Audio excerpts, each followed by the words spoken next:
Exodus chapter 10. And the Lord said unto Moses, Go in unto Pharaoh, for I have hardened his heart, and the heart of his servants, that I might show these my signs before him.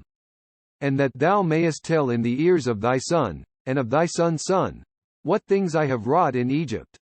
And my signs which I have done among them, that ye may know how that I am the Lord. And Moses and Aaron came in unto Pharaoh, and said unto him, Thus saith the Lord God of the Hebrews, How long wilt thou refuse to humble thyself before me?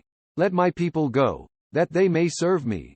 Else, if thou refuse to let my people go, behold, tomorrow will I bring the locusts into thy coast.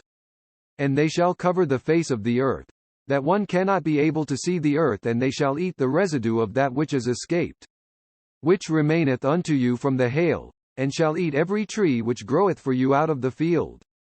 And they shall fill thy houses, and the houses of all thy servants, and the houses of all the Egyptians, which neither thy fathers, nor thy fathers' fathers have seen, since the day that they were upon the earth unto this day. And he turned himself, and went out from Pharaoh. And Pharaoh's servants said unto him, How long shall this man be a snare unto us? Let the men go, that they may serve the Lord their God. Knowest thou not yet that Egypt is destroyed? And Moses and Aaron were brought again unto Pharaoh, and he said unto them, Go, serve the Lord your God. But who are they that shall go? And Moses said, We will go with our young and with our old, with our sons and with our daughters. With our flocks and with our herds will we go, for we must hold a feast unto the Lord. And he said unto them, Let the Lord be so with you, as I will let you go, and your little ones look to it, for evil is before you.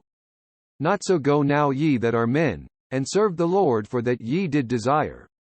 And they were driven out from Pharaoh's presence. And the Lord said unto Moses, Stretch out thine hand over the land of Egypt for the locusts, that they may come up upon the land of Egypt, and eat every herb of the land, even all that the hail hath left. And Moses stretched forth his rod over the land of Egypt, and the Lord brought an east wind upon the land all that day, and all that night. And when it was morning, the east wind brought the locusts. And the locust went up over all the land of Egypt, and rested in all the coasts of Egypt. Very grievous were they. Before them there were no such locusts as they, neither after them shall be such. For they covered the face of the whole earth, so that the land was darkened. And they did eat every herb of the land, and all the fruit of the trees which the hail had left. And there remained not any green thing in the trees, or in the herbs of the field, through all the land of Egypt. Then Pharaoh called for Moses and Aaron in haste, and he said, I have sinned against the Lord your God, and against you. Now therefore forgive, I pray thee, my sin only this once, and entreat the Lord your God, that he may take away from me this death only. And he went out from Pharaoh, and entreated the Lord. And the Lord turned a mighty strong west wind, which took away the locusts, and cast them into the Red Sea. There remained not one locust in all the coasts of Egypt.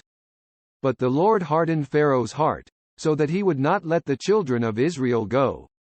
And the Lord said unto Moses, Stretch out thine hand toward heaven, that there may be darkness over the land of Egypt, even darkness which may be felt. And Moses stretched forth his hand toward heaven, and there was a thick darkness in all the land of Egypt 3 days. They saw not one another, neither rose any from his place for 3 days, but all the children of Israel had light in their dwellings. And Pharaoh called unto Moses, and said, Go ye, serve the Lord, only let your flocks and your herds be stayed, let your little ones also go with you. And Moses said, Thou must give us also sacrifices and burnt offerings, that we may sacrifice unto the Lord our God. Our cattle also shall go with us, there shall not an hoof be left behind. For thereof must we take to serve the Lord our God, and we know not with what we must serve the Lord, until we come thither. But the Lord hardened Pharaoh's heart, and he would not let them go. And Pharaoh said unto him, Get thee from me, take heed to thyself, see my face no more, for in that day thou seest my face thou shalt die. And Moses said, Thou hast spoken well, I will see thy face again no more.